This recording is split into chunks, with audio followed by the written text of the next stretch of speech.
Right now I am testing the coolant system for any leaks using one of these pressure testers. You can rent these usually from any auto parts store.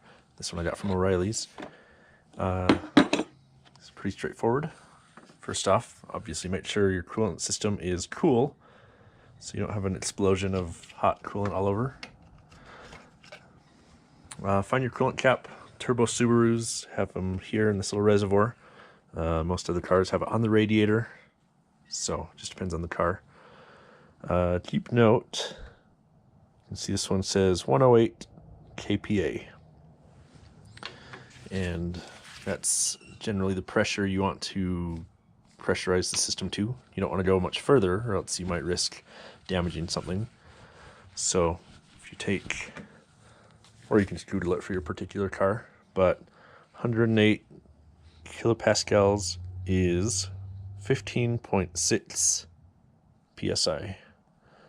So 15, 16 or so. There's usually a couple adapters. Find the one that fits your car.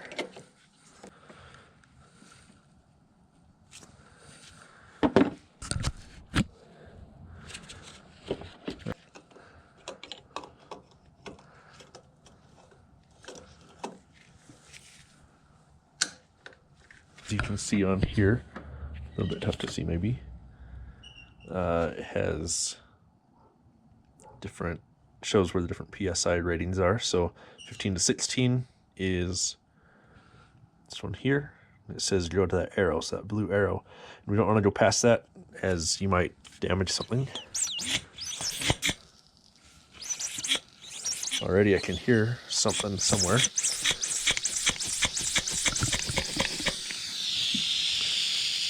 Alright, so it doesn't look like a terrible leak, but maybe a crack. We'll pop that off real quick and see what that is. Just so you can see it doesn't hold pressure, it drops rather quickly.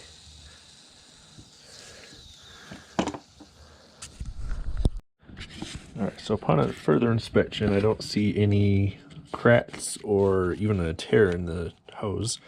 So I'm just going to replace the clamp style, and that should hold better as opposed to these OEM ones. And then we'll give it a retest.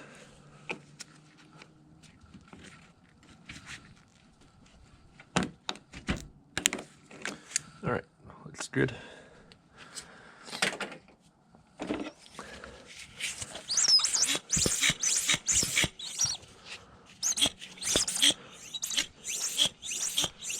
Alright, that seems to be holding pressure better. So again, we don't want to go past the rating for the cap. So I'm going to have it just getting closer. Go a little slower. Okay. So there we are, right at the edge. Hopefully it's focused. So what we can do is we'll give it a second, see if it starts leaking, and I actually hear it. I think it's leaking from this. Oh. So this hose right here, you can hear is leaking. You can actually see some bubbles coming out of there. So let's actually depressurize the system. What you can do is you can just twist this.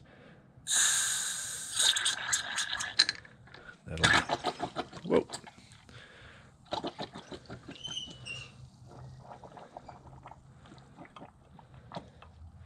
Alright, so let's replace that clamp. Okay, I replaced that old style clamp with the new one. These are actually for fuel injection hose for pretty high pressure. So maybe overkill, but that's fine. We'll recheck.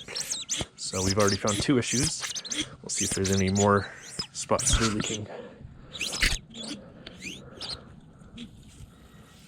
Oh, and sure enough, it's leaking again. So maybe we just didn't tighten that enough. There we go.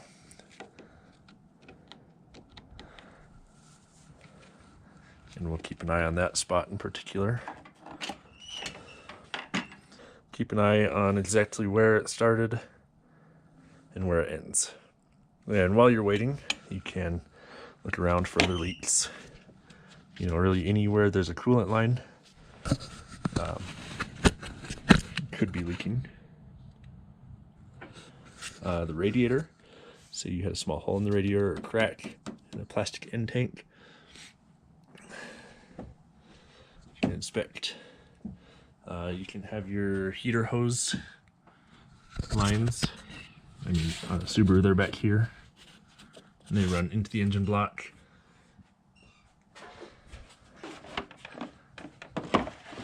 There's a coolant passage that runs along there. If you look underneath,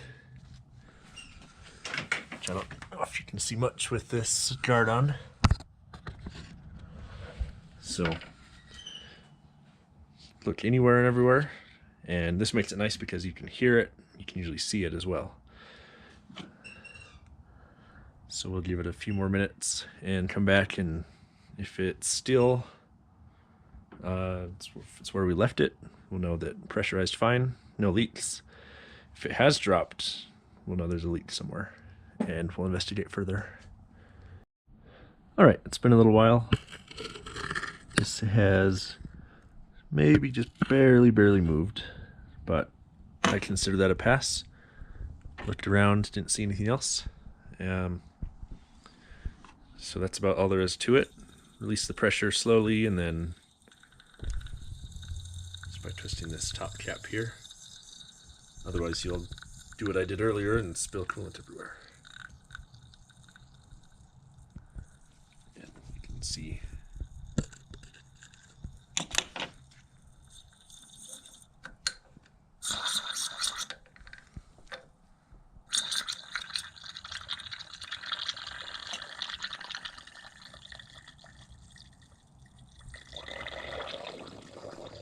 there we go.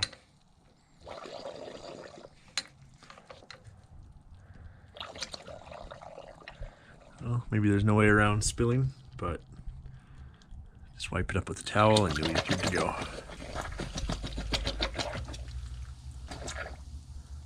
If you do spill, don't forget to top off.